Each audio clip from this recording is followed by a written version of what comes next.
Assalamualaikum warahmatullahi wabarakatuh. Di sini saya akan menyampaikan resum ilmu dakwah dengan pengampu Bapak Abraham Zaki. Yang pertama, definisi dakwah. Dakwah adalah kegiatan menyeru kepada kebaikan yang dilakukan oleh seorang dai melalui sebuah media. Dakwah diartikan seruan atau ajaran. Ada beberapa istilah yang sama dengan dakwah, yaitu tabligh, tausiah, taklim, khutbah. Yang kedua, kajian keilmuan dakwah. Yang disebut ilmu itu harus objektif, metodik, universal, sistematis. Amar ma'ruf, mengajak kepada kebaikan. Nahi mungkar, mencegah kemungkaran. Ketiga, sejarah perkembangan ilmu dakwah. Balaghah adalah cikal bakal dari ilmu dakwah.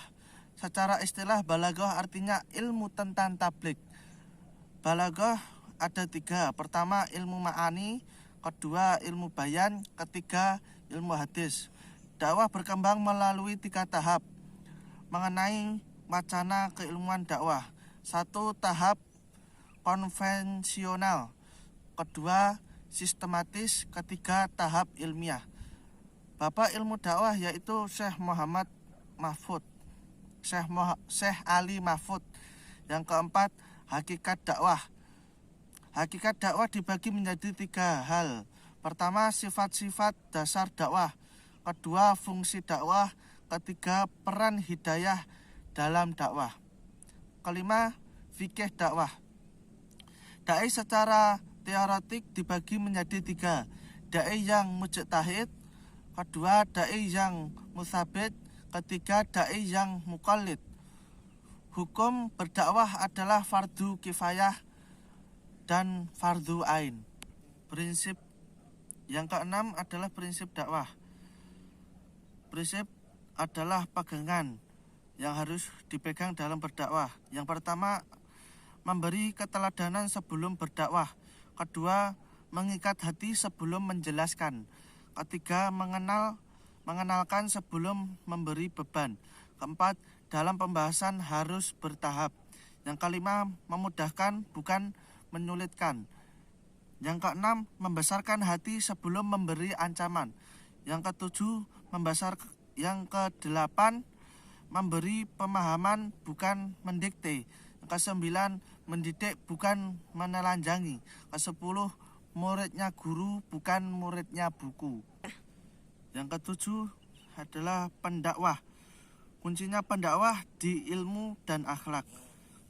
Yang satu, memiliki keyakinan mendalam terhadap apa yang akan didakwahkan. Yang kedua, ilmunya harus sesuai perbuatan. Yang ketiga, menutupi celah orang lain. Keempat, berbaik sangka dengan umat Islam. Yang kelima, berbaik dengan masyarakat. 8. Dakwah dan moderasi beragama. Alasan mengapa harus moderasi beragama. 1.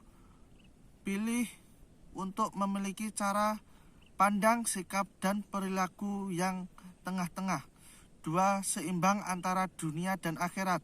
3. Hidup berada di masyarakat majemuk harus moderat. 4. Memiliki tanggung jawab harmonisasi sosial. Dan kelima, karena perkembangannya paham ekstrim. Kesembilan, mitra dakwah. Menghadapi mat'u rumusnya sederhana, yaitu sampaikan dengan kondisi atau bahasa kaummu. Elemen dakwah, ada pendakwah, ada yang didakwai, ada media dan efek dakwah. 10. Pesan dakwah. Ketika ingin menyampaikan dakwah, sampaikan sesuai dengan mat'u. Pesan lebih penting daripada metode dakwah. 11. Metode dakwah. Cara yang dilakukan pendakwah kepada mat'u untuk mencapai tujuan atas hikmah dan kasih sayang. Yang ke-12, efek dakwah. Efek dakwah sama dengan efek komunikasi.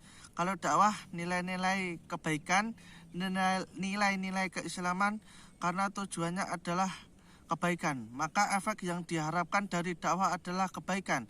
Tahap-tahap orang berubah setelah didakwai. 1.